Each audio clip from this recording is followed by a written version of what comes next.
से निवेदन है कि वे मंच पर आ जाएं और अपना सम्मान ग्रहण करें।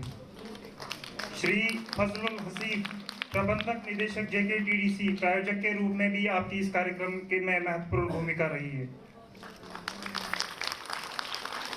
अब भारतीय जीवन बीमा निगम जम्मू कश्मीर,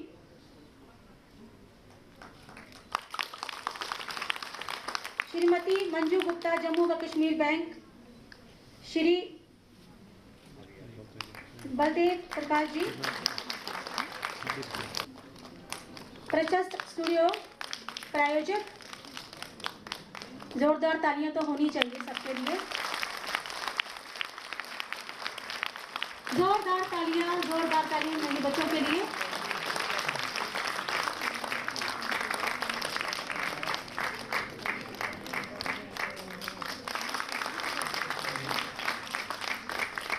प्रधान सचिव संस्कृति विभाग श्रीमान सुरेश गुप्ता जी, मंडलायुक्त कश्मीर श्री विजय विदुड़ी जी, प्रबंध निदेशक जम्मू कश्मीर बैंक श्री बलदेव प्रकाश जी, सचिव जम्मू कश्मीर एकेडमी, जो आर्ट्स कल्चर और कला संस्कृति और भाषा संस्थान की सचिव श्रीमती हरविंदर कौर जी, प्रख्यात कवि कुमार मनोज जी, वादी हिंदी शिक्षा समिति की राष्ट्रीय अध्यक्ष श्रीमती नसरीन अली निधि, जम्मू कश्मीर तथा देश के अलग अलग हिस्सों से आए हुए हिंदी के साहित्यकार, कलाकार, हिंदी के प्रेमी, विभिन्न विद्यालयों के विद्यार्थी, देवियों, सज्जनों और मित्रों, जश्न संगम के शुभारंभ की मैं आप सभी को बहुत बहुत बधाई और शुभकामनाएं देता हूं। सुरेश गुप्ता जी ने, हरविंदर कौर जी ने और नसरीन ने जब इस कार्यक्रम की रूपरेखा बनाई थी तब उन्होंने कहा था कि जश्न संगम के दो प्रमुख उद्देश्य होंगे। पहला, विभिन्न क्षेत्रों, भाषाओं और संस्कृतियों के लोगों को एक मंच पर लाना, उनके बीच सांस्कृतिक आदान प्रदान को बढ़ावा देना, और दूसरा उद्देश्य होगा कश्मीर घाटी में हिंदी भाषा और साहित्य पढ़ने वाले विद्यार्थियों को प्रोत्साहित करना तथा युवा पीढ़ी को हिंदी भाषा और साहित्य की ओर आकर्षित करना। उस दृष्टिकोण से मैं मानता हूं कि यह आयोजन एकता और साझा सांस्कृतिक जड़ों के महत्व पर जोर देते हुए विभिन्न समुदायों में जुड़ाव और एकजुटता की भावना को प्रेरित कर रहा है। आज़ादी के पश्चात 77 वर्षों में कश्मीर जैसे अनेक अहिंदी भाषी क्षेत्रों में मातृभाषा हिंदी न होते हुए भी अनेक रचनाकारों ने हिंदी की सेवा की है। उन्होंने नीति निर्माताओं के उन प्रयासों को सफल बनाने की कोशिश की है जिन्होंने मातृभाषा को सुदृढ़ बनाने के साथ साथ हिंदी को राष्ट्रभाषा और विभिन्न भाषाओं के बीच समन्वय के सूत्र में स्थापित किया है। मैं व्यक्तिगत रूप से इसे एक भारत श्रेष्ठ भारत का साकार स्वरूप मानता हूं और यही विविधता में एकता का भी प्रतिनिधित्व करता है या प्रतिबिंब है। गुरुदेव रविन्द्रनाथ टैगोर को समर्पित इस सभागार में मैं उन्हीं की चंद पंक्तियां आपको सुनाना चाहूंगा। गुरुदेव कहा करते थे, भारत एक महासागर की तरह है जिसमें विभिन्न संस्कृतियां, भाषाएं, परंपराएं और विचारों की धाराएं आकर मिल जाती। और उन्होंने लिखा, हे मोर चित्त पुण्य तीर्थे जागोरे धीरे, ए भार तेरे महामानवे सागर तीरे। मित्रों, जश्न संगम भी साहित्य और संस्कृति का महासागर है जो इस शारदा पीठ में हिंदी भाषा को लेकर एक नया उत्साह और नई उमंग पैदा कर रहा है।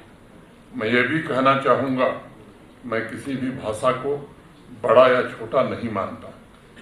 सभी भाषाएं बहुत अच्छी हैं और उनकी अहमियत भी है, लेकिन देश की आज़ादी के काफ़ी पहले जब महात्मा गांधी ने ऐसी भाषा की खोज करना शुरू किया जो देश की एकता को मजबूत बनाए, तो उनका ध्यान हिंदी की तरफ गया और हिंदी में उन्होंने समन्वय की तथा व्यक्तियों, समाज और क्षेत्रों को जोड़ने की सबसे प्रमुख ताकत देखी। हमारी संस्कृति में कहा गया है, उत्तरम यत् समुद्रस्य हिमाद्रिश्चैव दक्षिणम वर्षतद भारतम नाम भारती यत्र संतति। भारत वो जो हिमालय से हिंद महासागर तक की सभी विविधताओं और विशिष्टताओं को समेटे हुए है, उसी की संतान हर भारतीय है। मैं समझता हूँ हिमालय से हिंद महासागर की जितनी भी भाषाएं, उसको जोड़ने की ताकत हिंदी में है। कश्मीर के संदर्भ में भी ये बात प्रासंगिक है। अगर पुरातन काल से भाषाओं पर आप दृष्टि ले जाएंगे तो कश्मीर में प्राचीन काल से संस्कृत प्रभावशाली रही थी। राजतरंगिणी और नीलमत पुराण जैसे महान ग्रंथों की रचना संस्कृत में हुई थी। इसके सैकड़ों वर्ष बाद घाटी में उर्दू और पर्शियन भाषाओं का चलन बढ़ा और जम्मू संभाग में डोगरी भाषा में अनेक महत्वपूर्ण ग्रंथों की रचना हुई। सन 1966 में राजकुमारी राजदान का लेख छपा, जिसमें कश्मीर की व्याख्या करते हुए उन्होंने लिखा था, सुरपुर और कश्मीर दोउन में को अति सुंदर, को शोभा को भवन, रूप को कौन समुंदर। कला, कौशल और संस्कृति की दृष्टि से कश्मीर का स्थान दुनिया में अन्यतम रहा है। कश्मीर का ऐसा वर्णन लगभग सभी भाषाओं में मिलेगा। राष्ट्र की विविधता के साथ समन्वय के लिए अक्टूबर 1965 में कश्मीर हिंदी परिषद का गठन हुआ था और श्री गुलाम मोहम्मद मुख्तार को परिषद का संरक्षक बनाया गया था। परिषद ने उस दौर में हिंदी की शिक्षा और आम बोलचाल की भाषा में हिंदी के इस्तेमाल को लेकर अभूतपूर्व काम किया और मैं समझता हूँ कि हिंदी के विकास की मजबूत नींव उन्होंने रखी।